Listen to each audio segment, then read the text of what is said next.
tout ce qu'on vit dans notre existence, et j'en témoigne souvent, mais moi j'en suis émerveillé aujourd'hui, à quel point toutes les petites choses de l'existence sont le chemin, sont là pour vous faire cheminer. Mais vous êtes le chemin, nous sommes le chemin. On a, comme on disait hier avec Karine, je ne sais pas où elle est Karine, elle est là. Il n'y a pas deux chemins. Ce n'est pas un chemin que je vais pouvoir emprunter un jour, peut-être, si un jour je me décide. Vous êtes le chemin de la conscience qui s'éveille elle-même. Ça change tout, ça. Vraiment. De sentir ça. Ce que je suis là maintenant, dit avec d'autres mots, c'est l'amour qui se cherche. L'amour inconditionnel, le tout, cette vibration du sacré.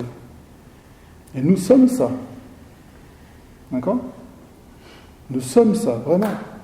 Et ce qui nous fait souffrir, c'est toute cette construction, justement, tout cet attelage malade qui a fait comme il a pu, parce qu'il n'y avait pas la présence de ce sacré, qui croit à sa propre existence, ce qu'on appelle l'ego, communément, ce que je préfère dans le mode survie. Et ce mode survie qui fait tout ce qu'il peut pour essayer d'exister, qui se raccroche à la vie comme il peut, mais du coup, qui au nom de ça, est séparé du soi, est séparé du sacré. On se retrouve avec la contradiction d'une aspiration à vivre quelque chose dans la vie, d'accord, donc à tout prix chercher les choses, à tout prix exister, à tout prix avoir une place, et que ce à tout prix, en fait, il nous éloigne de nous-mêmes. Et en même temps, il est à l'œuvre au nom de notre intériorité qui se cherche. Et pourquoi je parle de ça ? Mais c'est parce que le corps, ce qu'il exprime dans la vie, même si c'est un petit bobo sur un coin de table, ça a un sens, autant soit peu qu'on s'y arrête. Et il ne s'agit pas de décortiquer tous les sens, il s'agit juste d'être à l'écoute du sens de ce que je suis en train de vivre dans l'instant, en tant que conscience qui se cherche. Ok ? Et finalement, c'est ça la présence du maître, la présence à soi. C'est ok. Et on va faire un exercice après par rapport à ça, justement. À cette écoute intérieure, à cette écoute à soi, et ce sens que je mets à ce que je suis en train de vivre. Et pas que je vais peut-être vivre un jour, une fois que.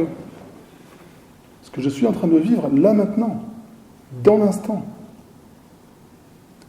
Et on a chacun dans notre expérience, en fonction de ce qu'on est, en fonction de ce qu'on a cherché, en fonction de ce qu'on appelle le karmique, donc tout ce qui est derrière nous de vie en vie, du karmique entre guillemets ici-bas, dans cette terre, dans cette histoire personnelle, fait que pour nous réveiller à notre conscience, pour nous réveiller à cette présence à soi, pour nous extraire quelque part de cette survivance, la vie, en nous aimant, elle vient nous frotter.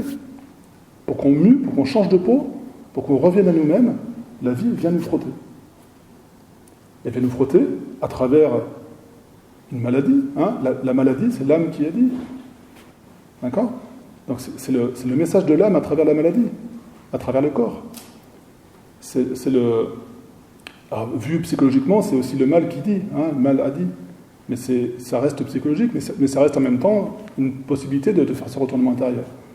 Mais comme pour toi, ça passe à travers la maladie, ça passe par d'autres à travers une friction X ou Y, que ça soit une séparation, ça peut être la perte d'un proche, ça peut être un accident, ça peut être n'importe quoi.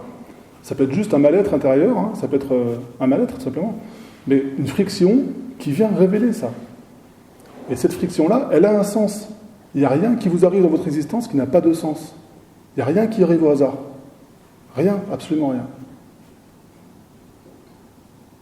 Et quand vous comprenez la vie comme ça, quand vous ouvrez à ça plutôt, dans cette compréhension, dans cette intégration, et dans cette exploration, si vous avez envie d'explorer ça. Mais je peux vous dire aujourd'hui, comme je suis émerveillé de ça, à quel point la vie, elle vient nous causer en permanence, elle nous invite en permanence. En permanence. Et il n'y a rien qui nous empêche de... Il n'y a rien qui nous empêche d'eux. Au contraire, il y a tout qui vient nous offrir pour. Ok ? Et ce qui est génial dans ce que tu vis là, et je te remercie d'en témoigner, c'est comme le fait que je me retrouve, où je vis de plus en plus mon sacré, je sens que la maladie est en train de lâcher. C'est pas magnifique, ça. Tu as compris le sens de cette expérience, qu'on pourrait appeler épreuve. Tu es en train de comprendre le sens de ça, de ce que cette maladie est venue te dire. Waouh! C'est énorme. Et c'est même ça peut être un signal pour toi. C'est-à-dire que s'il y a des moments dans ta vie où tu sens que ça revient, ça peut revenir. C'est pas un retour en arrière. C'est juste ce signal dont je parle souvent, des bandes blanches rugueuses qui viennent te rappeler dans ton axe. Ok ? Quel sens ça a pour moi en tant que maître, ça ? Et là, tu peux t'appuyer sur la maladie pour vraiment revenir dans ton être. Comme on le fait déjà en séance. Hein, mais... C'est une aide, en fait. Finalement. C'est une aide, exactement. C'est une aide. Voilà. Et je te remercie d'employer le mot, parce qu'en fait, quand je parle de tout à l'heure de tout ce qui invite à, c'est exactement ça. La vie est une aide afin de se trouver en tant que conscience, afin de vivre en tant que conscience. Et l'âme qui s'incarne sur Terre vient chercher cette aide-là. Et nous sommes là, entre guillemets, que pour ça, pour nous faire aider par la vie manifestée, afin de nous aider à vivre en tant que conscience.